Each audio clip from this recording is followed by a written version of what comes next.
Il était une fois un vieillard qui n'avait pas eu d'enfant pendant de nombreuses années. Mais alors qu'il était déjà très avancé en âge, un miracle se produisit, et il eut un fils. À sa mort, il ne laissa rien de matériel à son enfant, hormis un champ. L'enfant était très petit, il grandissant dans la misère jusqu'en il devient un homme. Le jeune homme, alors confronté à la misère, décida de cultiver le champ laissé par son père. Mais il lui manquait les outils nécessaires pour travailler la terre. C'est alors qu'il avait un vieillard très vieux si ce n'est pas manque enfant. Ce vieillard ne doit pas travailler. Le vieillard possédait les outils, le jeune homme avait le champ. Ils décidèrent de partager les récoltes équitablement. Lorsque vint le moment de partager, le jeune homme laissa au vieillard le choix de choisir. Le vieillard choisit un part. Le jeune homme commença à apporter sa part. Il fit plusieurs allers-retours pour apporter la récolte. Quand le jeune homme s'absenta, le vieillard est venu derrière lui.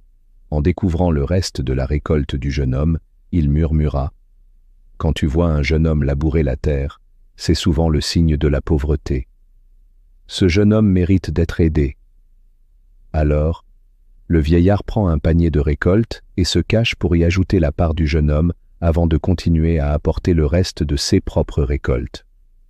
Quand il s'est absenté, le petit garçon est venu derrière lui. Le jeune homme aussi pensant et dit « Si tu vois un vieillard comme lui, travaillant dur pour subvenir aux besoins de sa famille, ce que Dieu ne lui a pas donné d'enfant, c'est pour cela. Mais je suis un jeune homme et je peux tout faire. Je dois aider ce vieillard. » Le jeune homme remplit le panier de sa part et en ajouta à la part du vieillard pour que celle-ci soit beaucoup. Ce qu'ils ignoraient l'un de l'autre, c'est qu'ils s'aidaient secrètement. Le vieillard ajoutait discrètement une part supplémentaire dans le panier du jeune homme, tandis que le jeune homme faisait de même pour le vieillard. Ils continuèrent ainsi à apporter leur récolte jusqu'à ce qu'ils soient tous les deux épuisés, chacun pensant qu'il devait aider l'autre. Mais au fond, ils s'entraidaient sans le savoir, dans un magnifique exemple de générosité et de solidarité. La leçon principale que l'on peut tirer de cette histoire est que souvent, les apparences peuvent être trompeuses. Ce que l'on voit à la surface ne reflète pas toujours la réalité profonde.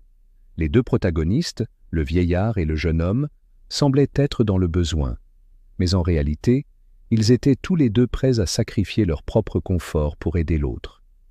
Cela souligne l'importance de la compassion, de l'empathie et de la volonté de tendre la main à ceux qui en ont besoin, même si cela signifie faire preuve de discrétion et agir sans être remarqué.